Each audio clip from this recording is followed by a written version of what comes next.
But yeah, so and that's part of it, right? So why?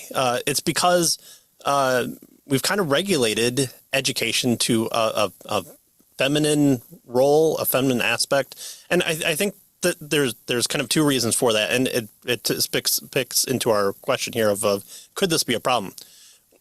We definitely agree. Whether you're kind of whatever path you're going to take for your children's education, the father is going to be the main breadwinner, or at the very least, the person who's going to do most of the work on the professional end, I guess I would say.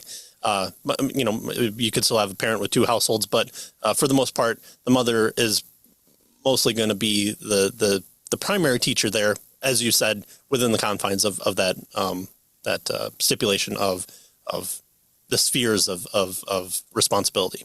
And so there's that. And so that comes to pass with our marketing aspect. But then when we talk about, and this has been happening since, I guess, the 90s, from at least what I know of when I was a child of yore. But the right tended to talk about, well, there's a lack of men in government schools. And so you don't get the benefits of good male role models there. Right. There's a discussion had in there.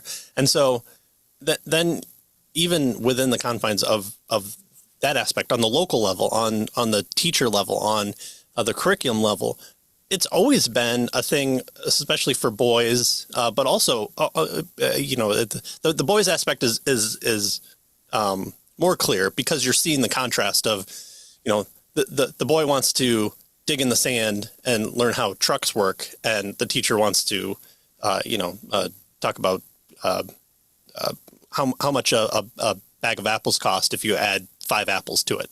And so it's like, well, is that teaching? Is that talking on their level? But I think you could do that so much with girls, and it's something that we've talked about already. Is that the not so much coddling, but it's nice to have that opposite spin of having a male role model talk to girls about things. In fact, I'll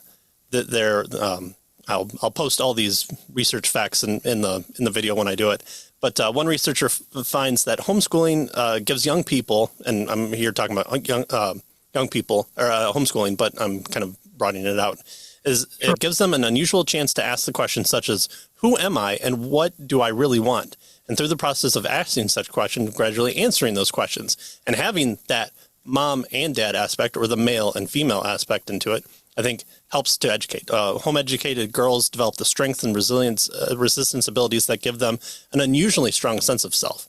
And so, obviously, I'm going to be advocating for homeschooling, but even if you can't, having that dual nature of the mother and father there, being that primary influence, even if you're not the primary educator there, but you're the primary influence on that education, I think if we lose that, if the dad steps back and just says, I'm here to put the money on the table, the mom does whatever they want with it, I'm tired, and we can understand that, right? We're all there. We're all fighting whatever Federal Reserve of our nation state is at work. We understand things like bills, and we always have. But if we step back too much, we're losing that influence for our kids to ask questions in a setting where you're not throwing them a book on why is my body changing. You're having a sit-down discussion as both a mother and a father to talk about different things. The dad's going to be protective. When the boys say this, they're lying to you because I used to say that, or I understand the mentality of that. The mothers are going to have, when this happens, you're going to need this type of hygiene, and from both a male or a son and daughter approach. So I worry about having it be too female centric, that the dads then are going to be further step back. Our good friend Katie Room, who runs periapsexpress.com, she's always talking about how the major book publishers aren't writing to a male audience because men don't read. Well, yeah, men don't read what you're putting out there. And so they're taking a step back from men. And so the men take a further step back away from them. And so then it's just that self-fulfilling prophecy. And then you find men who are writing or who are reading, 1940s sci-fi books because, I mean, they're the best, but also that's who wrote them for them. And so they're finding a new audience in that. So I'm seeing that as the problem or the potential problem. And by the way, like, it's almost a joke that the history section at any bookstore is the grads and dads section, right? Yeah. It's people doing graduate work and men between 35 and 55, right? Yeah. Which kind of dad are you? Are you the Civil War dad or are you the World War II dad? Exactly. Yeah. I did not even realize how true it was, the joke that you basically are like assigned from on high a war that you're unrealistically obsessed with. Yeah. And it's like for me it ended up being World War I. Not the one I would have chosen if it were like actually up to me. It's like it's almost as if there was like an assignment desk that said, okay, now that you're 35, this is the war you're obsessed with. No, you don't have a choice in this. This is the other angel from It's a Wonderful Life that you get. It's not that men don't read. Men read different things. And yes, if you're exclusively publishing the exact kind of things, I think our friend Katie Room actually retweeted a study that the Alberta Parents Union shared on Twitter that we summarized as study. Boys were more interested in war, comedy, sports, and science fiction, and more excited about informational texts, whereas girls preferred narrative books and romantic stories. And then our commentary on that was, what are your boys being assigned at school? Yeah. Yeah. And I believe our friend Katie Room quote tweeted that, and it was tying it into the issues with TradPub that you're mentioning. And yeah, there's some of the statistics in that study. This is from the Institute for Family Studies. It's a relatively new, June 5th, 2024. It's called "What's Wrong with Boys at School," and some of the stats in that study, of the top 10% of students, 2/3 are girls. A different study from Institute for Family Studies pointed out that the American Psychological Association now says that girls exceed boys in every single subject in school, including history, which is interesting since that's what boys should be better at, given this.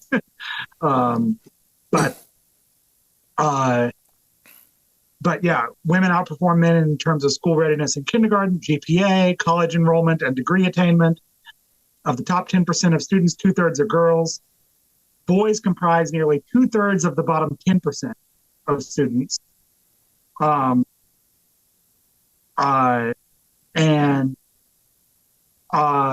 boys are 2.5 times more likely to be suspended or expelled.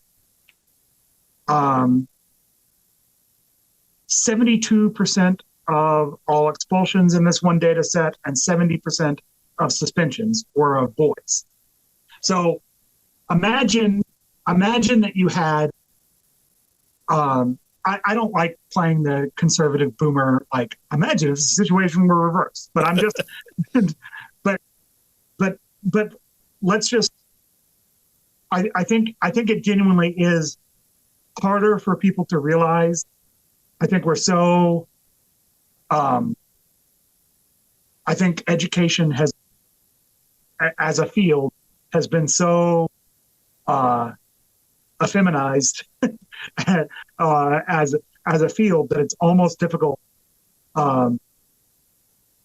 It's almost difficult for us to see it without sort of seeing what a 5-alarm fire it would be if it were reversed. Mm-hmm. If all those statistics were the other way around, and 95% of elementary school teachers were men, wouldn't we be saying, wouldn't that be like the only thing we talked about in education? We'd be talking about the patriarchy, keeping women down as we just want them in big hoods, pumping out babies and look at all the bad things that are happening. Yeah. And same thing with, with ADHD, being diagnosed in public schools of boys 2.5 times higher than girls. And so, there might be a factor to that, but the fact that it's happening in government schools there, but is it just the boy's energetic nature? And so you need the father to come in and say, hey, settle down, but also, hey, we're getting real rambunctious here. Let's go outside for 15 minutes, shake this off and go back inside. Or, let's learn about how dump trucks work by filling up this bucket with a shovel. Isn't this going to be great? And I'm going to explain this to you. And you might not get anything from it, but there's going to be that memory exist. And then I'm going to go back again and say, remember when we talked about fulcrum? Well, here's, how a dump truck uses fulcrum as a simple machine in this big complex thing. And you're like, oh, whoa, cool. It's like the thing that Dad was talking about in science. This has ripple effects throughout the rest of society, because when boys don't learn to read, one of the ways they often handle the social stigma of not being able to read is with violent outbursts. Kids that engage in violent outbursts are much more likely to continue to be violent throughout their lives and be imprisoned. There's a direct connection. I saw a prisoners advocacy organization that was advocating for prisoners to actually be taught how to read. Interesting. Most of them never were actually taught how to read. And you go, oh, well, hang on a second. Maybe there's a connection between them never actually having been taught to read. This was a prisoners advocacy organization in Canada, by the way. So this is not even, I imagine that you would see, maybe I could imagine that might even be a stronger relationship in the United States, because sure seems like the high crime areas and the and the worst outcomes areas. But maybe that's why we also have the class clowns that become comedians. Maybe just we have the plethora of comedians in this country. No offense to our comedian friends out there.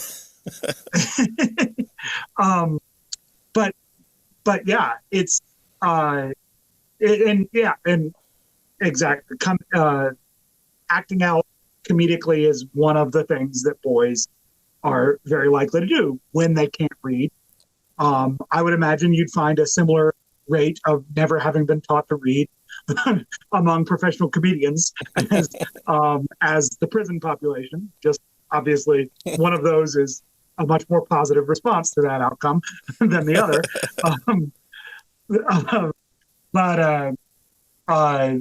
Anyway, so yeah, it sure does seem like, hey, maybe they never having been taught to read in the first place might be related to the fact that they're in prison now.